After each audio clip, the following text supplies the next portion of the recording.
Ao longo da conversa vou apresentar alguma das imagens dos produtos que se devem de dar aos animais, quer que seja ao cão ou ao gato, neste caso que estamos a falar deles. Bem-aja a todos os telespectadores do canal da Saúde. Hoje estamos com uma veterinária e vamos falar de animais, claro. O seu nome é? Vanessa Fagundes. Vanessa, porquê escolheu esta área do animal com tantas áreas que há para estudar e fazer na vida? O que é que te levou à procura do animal? Desde pequena que em seio familiar tive contacto com animais, quer galinhas, quer vacas, quer cão, quer gato. E desde aí que tinha essa vontade e concretizou-se. Há quantos anos é que estás já a fazer o trabalho já efetivo? Há quantos anos é que acabaste a especializar? Eu terminei o meu curso em 2020 e trabalho em clínica de cão e gato em regime de part-time ao fim do dia há 3 anos.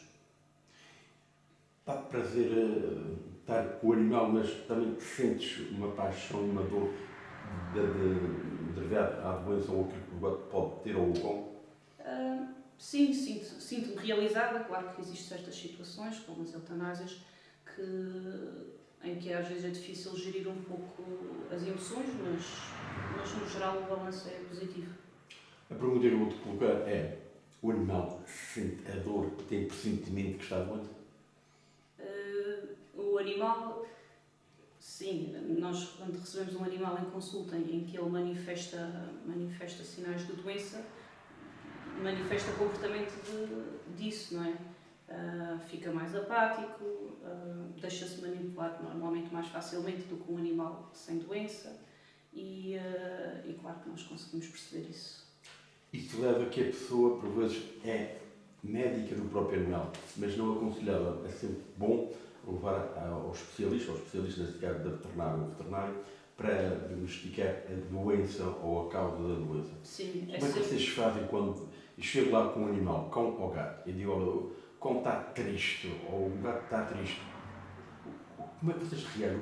Qual é o primeiro procedimento que vocês fazem? Primeiro temos que fazer uma boa anamnese. E o que é que isso consiste? Consiste em tentar perceber a história do animal antes de chegar à clínica, fazer um conjunto de perguntas às pessoas, desde quando é que o animal, por exemplo, não come, se o animal tem feito as suas fezes, se as fezes são moles, são duras, se o animal tem urinado como habitual, se a urina tem um aspecto normal, se tem conteúdo de sangue, por exemplo, se o animal convive com outros animais, são tudo, por exemplo, se o animal não come, há quanto tempo é que não come, se vomita, se não vomita, ou seja, a primeira parte da nossa consulta no animal que nos chega doente é tentar perceber a história antes de chegar à clínica.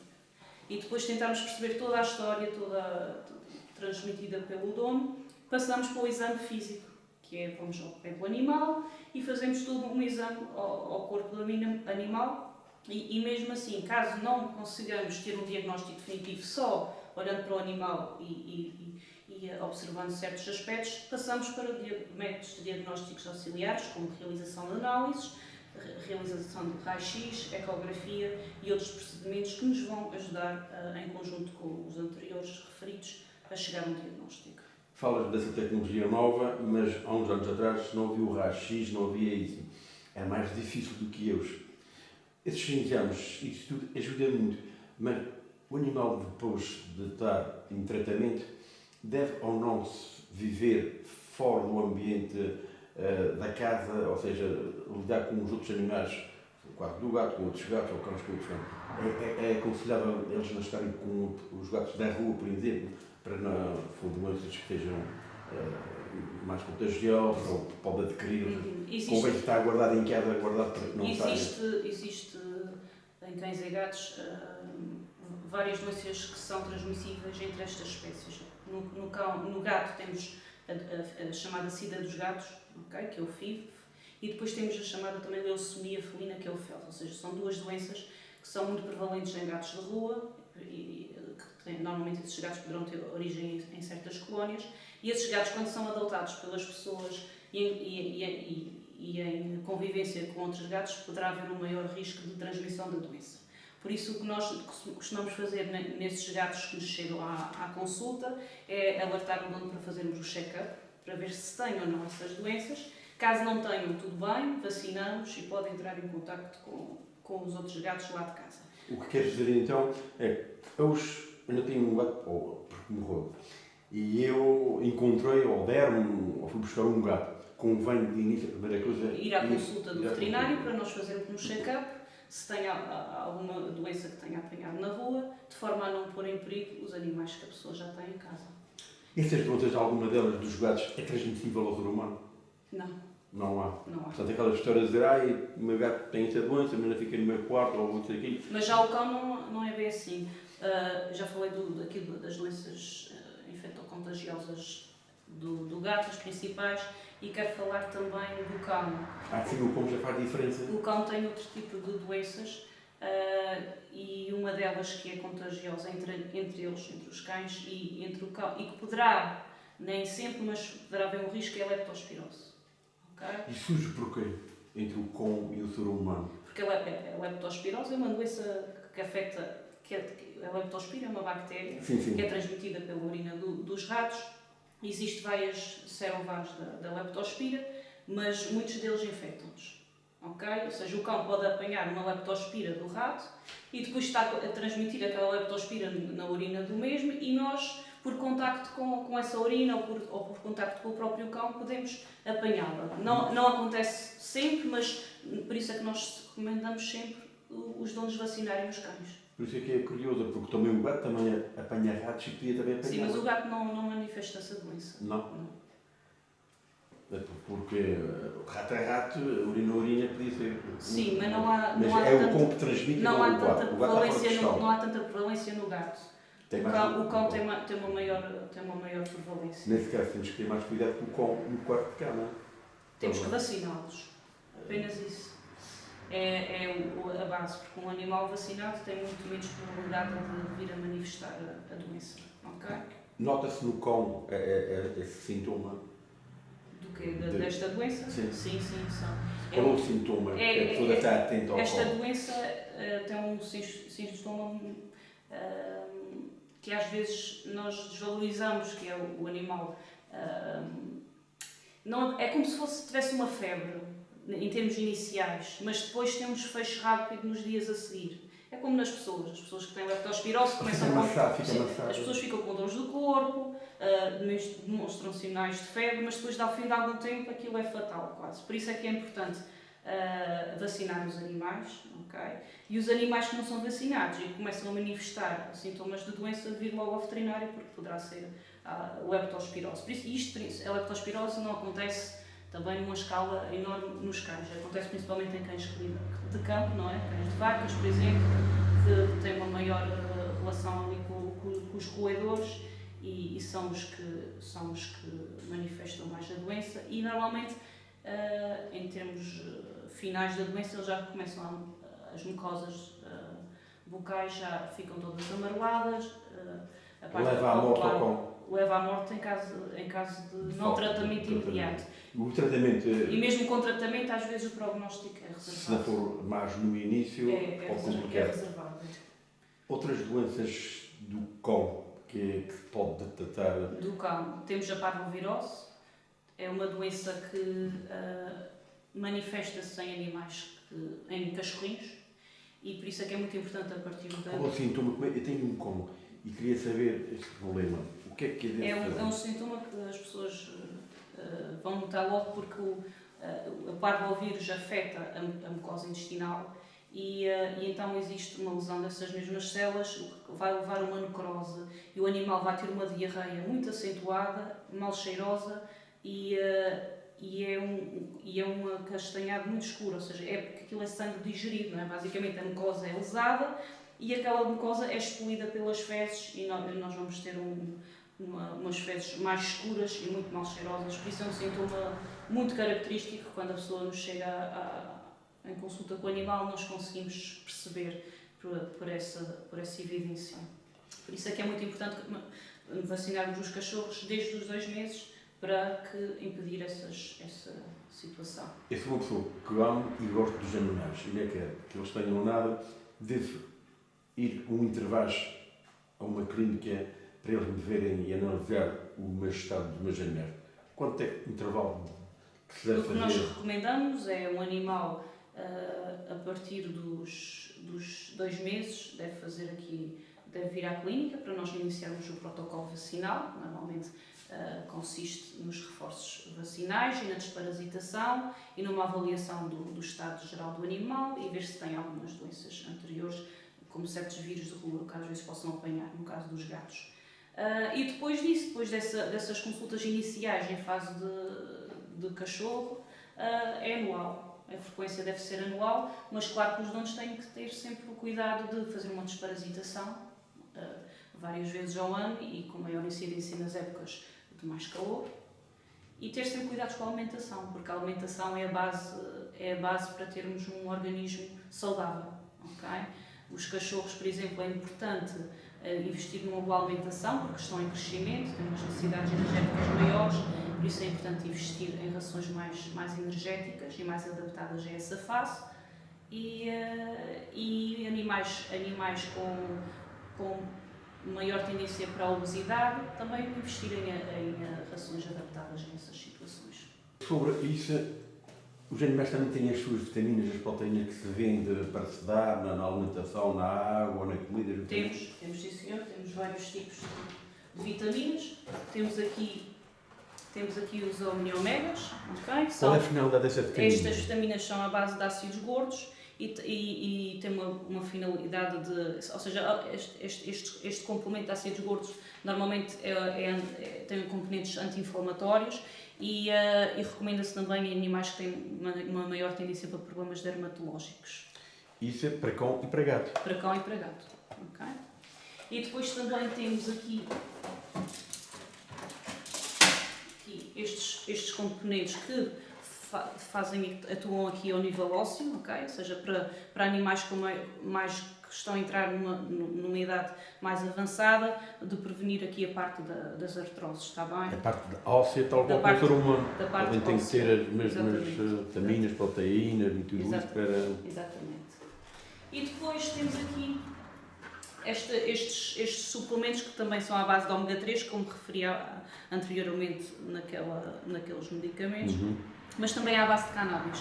A cannabis está a ser cada vez mais usada em medicina humana e também em medicina veterinária, porque tem uma ação aqui de alívio aqui da parte da dor e animais que tenham mais desconforto devido a certas doenças, por exemplo, oncológicas, doenças articulares, nós fazemos essa recomendação aqui. Está bem? Falou-me na alimentação, mas essa alimentação que está-me falando é uma alimentação, antigamente, uns anos atrás, não muito longos, eles comiam da comida que o ser humano também comia. É aconselhável ou não? Ou a comidas, certas restos de comida não é aconselhável a dar? Nós veterinários só costumamos aconselhar se for um franguinho sem temperos, ou animais que às vezes estejam mais debilitados em termos gastrointestinais, com manifestação dessa doença mais gastrointestinal, fazer um franguinho com arroz, pronto, nesses casos. Comidas temperadas, restos de comida, ossos, principalmente os mais fininhos, não aconselhamos. Okay? Portanto, o osso para o cão e as espinhas para o gato não é aconselhável? Não aconselhamos. Dentro dessa gama dos animais, qual é o que mais tem doenças, o que tem que ter mais atenção, que é mais frágil, o cão ou o gato? Eu diria que é o gato, porque o gato tem uma questão que é, quando os gatos são esterilizados, após esse procedimento, eles têm uma maior tendência para ganhar peso. E esses gatos muitas vezes ficam com excesso de peso e depois, quando deixam de comer, seja lá qual for o motivo, durante 2, 3 dias, se eles deixarem de comer e se nós não conseguirmos resolver esse problema, eles têm tendência para uma doença que se chama lipidose hepática e em que o desfecho é reservado e então é preciso prevenir a montante essa situação. Penso que o gato talvez seja mais suscetível do que o cão devido a essa situação da tendência para aumentar de peso com a idade. Qual é o número de animais que devemos ter lá em casa? Quer que seja de cães, quer que seja de gatos? Em apartamento, podemos ter um máximo de 4 animais. Ou 3 cães, ou 4 gatos adultos. Ou 2 cães e um gato, ou 3 gatos e um cão. Pronto. No máximo 4 animais. E caso queiram ter só cães, máximo 3. Caso queiram ter só gatos, máximo 4. Em casas, ou seja, em vivendas, o número aumenta para 6. A companhia dos animais, hoje em dia, é importante, não só por causa do isolamento, certo, dito, mas as pessoas ficam sozinhas, mas para esse fim é sempre bom passar sempre na clínica para ver como é que está o animal, como há pouco referiste. Dos animais, gera uma doença, ou seja, passam de um para o outro. Por exemplo, eu tenho o cão e tenho o gato no mesmo quarto, na mesma coisa. Há possibilidades de um deles, da doença, ser contagiosa para o outro animal? Há possibilidade de gato para gato e de cão para cão. Mas não de gato para cão. Não. Isso não acontece. No ser humano que tem essa quantidade de animais, gosto de uma vez, é meio complicado. Qual é o que deve levar primeiro? O cão ou o gato? É assim, quando as pessoas têm mais de 4 animais, por exemplo, eu costumo ir à casa das pessoas. Fazemos consultas de domicílio e costumamos recomendar nessa situação. Mas se a pessoa quiser trazer os animais à clínica, também pode fazê-lo. As pessoas não têm conhecimento, algumas pessoas nem sequer sabem ler. Há produtos ou há alimentos, há qualquer coisa que seja tóxico, que não se deve e que as pessoas não têm conhecimento. Quais posso dizer alguns? Sim, é uma boa questão. Existem vários alimentos que são tóxicos. Okay? Chocolate é logo aquele que me salta à vista. E quanto mais escuro é o chocolate, mais perigoso é. Por isso, chocolate preto, ou seja, quanto mais saudável, pior é o chocolate. Cebola, ok? Quer crua, quer cozinhada, não dar aos animais. Por isso é que não devemos dar alimentos cozinhados e restos de comida aos nossos animais.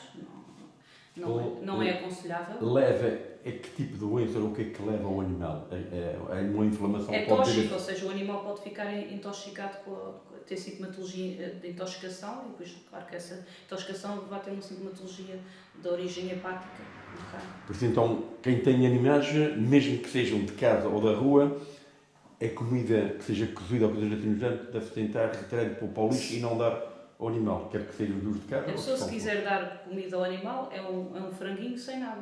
É com água e sal e um arrozinho, pronto. Mas eu normalmente não recomendo isso. Os animais têm a sua ração e nós temos a nossa. Ou seja, os humanos comem a sua comida e os animais têm a sua ração específica. Acho que não se deve cruzar esses mesmos alimentos. Mas existem outros alimentos tóxicos que eu queria falar. Pessoas que têm quintais e que colocam pesticidas para matar as ervas daninhas, também terem atenção que nesse dia que colocam isso, não ter o animal no quintal, okay? Porque o animal pode se surrar depois nas ervas com esses pesticidas e haver uma absorção dérmica e causar intoxicação. Principalmente o cão que tem com dores de comer a erva e essa erva se tiver com... Exatamente. Depois temos as uvas e as passas, okay? Também são tóxicas. Terem cuidado com os detergentes e com as lexívias em grandes quantidades quando passam no chão ou nos móveis. Por causa do cheiro ou por causa deles lamber o perfume? É por causa do contacto das próprias patinhas com o produto. Se forem demasiada concentração, pode criar ali uma reação. Quanto ao cheiro ou lamber também, não é o melhor. Por exemplo, se for sim. Se for em excesso também. E também queria-vos falar do veneno dos ratos. Okay? É mortífero, não é? Por isso terem atenção quando colocam e saber onde colocam, em que zonas é que colocam para os animais não terem contacto com os venenos. Quando falas desse veneno, é daqueles de saqueta ou são aqueles de saquetas, seja o que for, são fatais e tem os animais têm um quadro evolutivo de doença muito rápido e muitas vezes pode causar a morte. Por isso ter muito cuidado com os venenos. Tá? Quais os cuidados que o ser humano tem que ter com o animal? Os cuidados básicos, na minha opinião, o animal deve ter uma boa alimentação desde que nasce. No primeiro ano de vida, investir e ter uma ração de maior qualidade e, acima de tudo, ter um acompanhamento veterinário, okay? Com consultas de rotina. No primeiro ano de vida, normalmente o animal tem 2 a 3 consultas de rotina iniciais e depois vir anualmente ao veterinário para fazermos esse check-up, porque o animal, à medida que vai evoluindo na sua idade, quando fica mais velho, depois existe uma maior probabilidade de existir outro tipo de doenças. E então é importante fazermos um check-up e tomarmos medidas preventivas de forma a que as mesmas não se percutam. Uma pergunta que é, eu vejo algumas, principalmente as mulheres, não é? Alguns cachorros e gatos com uma roupa quase adequada, quer dizer, mas seja um fato de macacos. É aconselhável o gato ou o cão não deve andar no chão com os pés diretamente para fazer as descargas da nossa eletricidade, que temos aí tantas descargas na área do telemóvel, da área da televisão, da área de tudo, que a eletricidade gera uma corrente e gera umas frequências. E o cão, como o ser humano, também adquire isso. É aconselhável o cão ir fora à terra ou à relva para fazer essa descarga de corpo. Eu falei numa primeira parte da pergunta, que é a questão da relação do humano com o animal. E isso é bastante importante, porque, na minha opinião, um animal é um animal, um ser humano é um ser humano, e não podemos confundir estas espécies.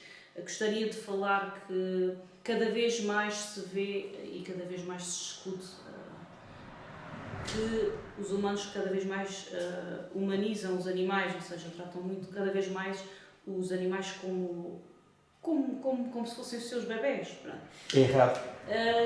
Na minha opinião, é errado. Ou seja, claro que nós devemos estimar os nossos animais, devemos ter os cuidados devidos, mas devemos tratá-los como animais, porque os animais têm comportamentos, e o cão e o gato e outros animais, específicos Mas tem que ter a sua liberdade. Tem que ter a sua liberdade e não tratá-los como um humano, porque não o é.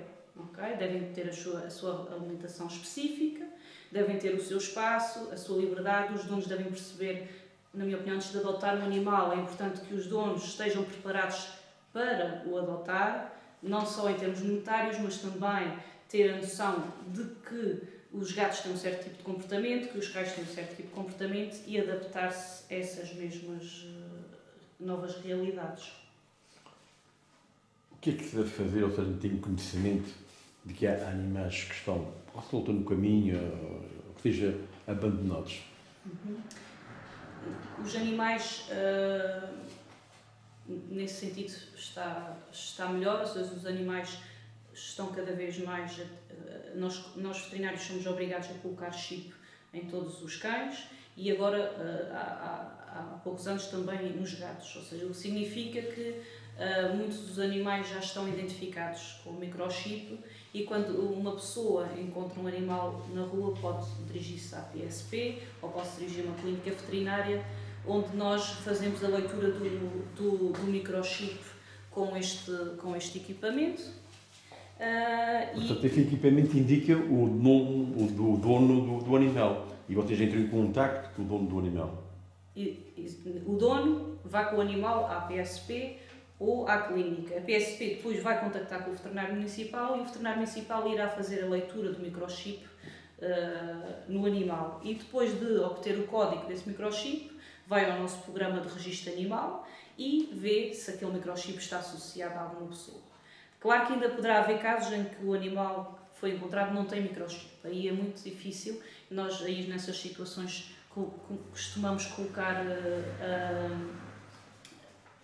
Sim, porque há animais que são selvagens, estão criados fora do ambiente das pessoas, no mato. Esses não costumam ter microchip. Mas o que eu estou...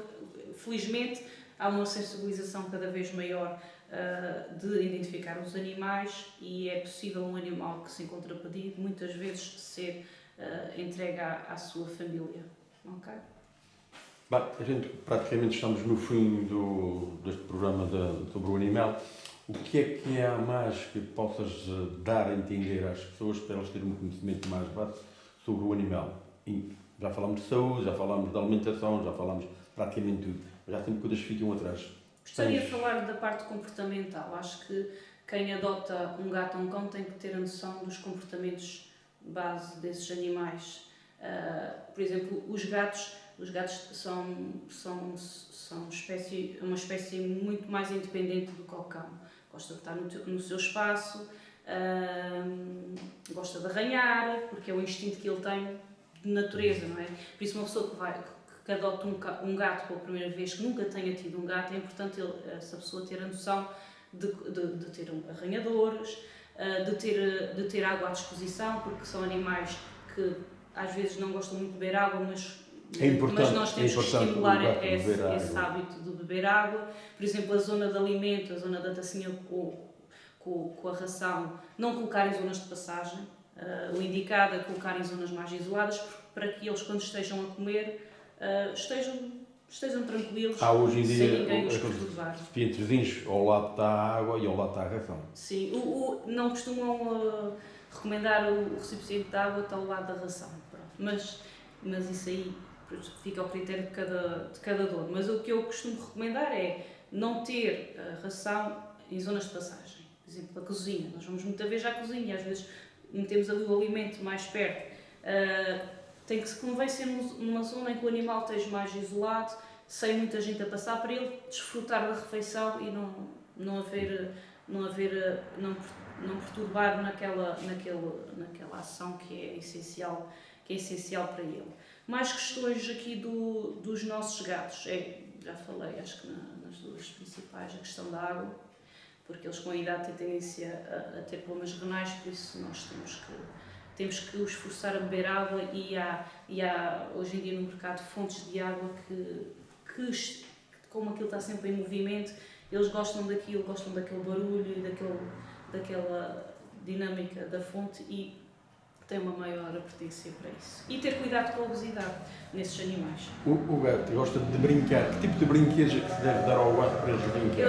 Olha, simples, às vezes nem precisa comprar o gato e o cão. Sim, mas eu agora estou a falar primeiro do gato. Papelinhos, ou seja, pegar num papel e machucá-lo e atirá-lo. Tipo de uma bola, tipo de uma bola de papel, atirá-lo e eles gostam imenso. Há quem compre umas plantinhas próprias, que eles gostam muito de comer algumas plantas, mas tem que ser as próprias, porque há outras plantas que são tóxicas. Que plantas mais ou menos recomendavas? Se o gato fosse teu, qual é que compravas ou que tinhas? Aquilo, agora não lhe sei dizer assim de cor o nome da planta, mas são plantas mesmo próprias para gatos e eles normalmente nas clínicas, no principais, vocês têm lá a exposição para as pessoas comprarem. Clínicas ou a imagem em pet shops. Sim, tenho produtos para animais, normalmente costuma ter lá. E os arranhadores, essencial. Qual é a área que o gato e o cão devem ter? Uma área mais ou menos para se sentirem que podem andar um pouco, para não estar quase como esteja numa prisão. O que é que ele precisa de uma área que é 20 metros quadrados, mais, menos? Ou tem que ter um espaço também, o animal? Fez-me agora uma pergunta, agora em termos de metros quadrados eu não sei dizer, mas tem que ter uma área grande, não é? Não está fechado num compartimento, isso não. O gato que vive numa área grande tem sempre muita liberdade do que aquele que está fechado. Sim. Sente-se mais alegres, mais felizes quando tem um espaço seu. Sim. Deve-se passear com o cão e também com o gato hoje em dia. Há trelas adaptadas também para gatos. É agradável e é saudável para a vida do ser vivo, que nesse caso é o animal. E até o ideal é o animal ir à rua e vir para casa. Caso haja essa possibilidade, é o ideal o animal ter uma vida fora de casa e uma vida dentro. Pronto, e falando agora por fim do cão, o cão tem um comportamento completamente diferente do gato, ver como líder o ser humano, okay? O que significa que a forma de tratar um cão tem outras especificidades. Nós devemos educá-los desde pequenos, devemos permitir que eles socializam com outros cães e com pessoas, desde pequenos, a partir dos 2 meses, tentar que eles entrem em contacto com os outros cães, para eles se cheirarem, para eles se habituarem às brincadeiras entre eles, de forma a que eles se tornem menos agressivos no futuro para com outros cães e para com outras pessoas. É muito importante essa socialização no início de vida. E depois também educá-los para certas indicações, o sentar, educá-los a não devorar o alimento, okay? Colocar o alimento, mas ele não ir logo ali comer tudo de uma vez, educá-los também nesse sentido. E tudo isto se faz com reforço positivo, ou seja, quando o animal, nós mandamos ele executar uma tarefa, caso ele a execute como nós a queremos, reforçá-la. E o melhor reforço positivo é com comida. Okay? O animal, imagina, nós queremos que ele se sente. Ele se senta, nós reforçamos com comida. Voltamos, mandamos ele sentar, não se sentou, não reforçamos com nada. Okay? Não damos nada. E depois o animal, com esses reforços positivos, com a comida, vai percebendo aquilo que deve fazer e aquilo que não deve fazer. O animal em si, falou-me há pouco do gato, principalmente o gato, tem a tendência, claro, que é as unhas, mas deve-se cortar para elas não... Não é permitido, não é permitido fazer o corte de unhas em gatos. Seja que idade tenha ele, Diga. Seja qual for a idade do gato, não se deve cortar a unha para não arranhar a pessoa. Não, é proibido, nós não podemos fazer isso. Há pessoas que fazem, por causa de No passado pode ter acontecido, mas atualmente já não se faz esse tipo de procedimento. Pronto, porque é mais um esclarecimento para as pessoas ficarem a saber, o animal deve ter as suas unhas para defesa própria. Claro. E as pessoas que vão ter gatos têm que perceber que um gato é um gato e que vai arranhar. Pronto.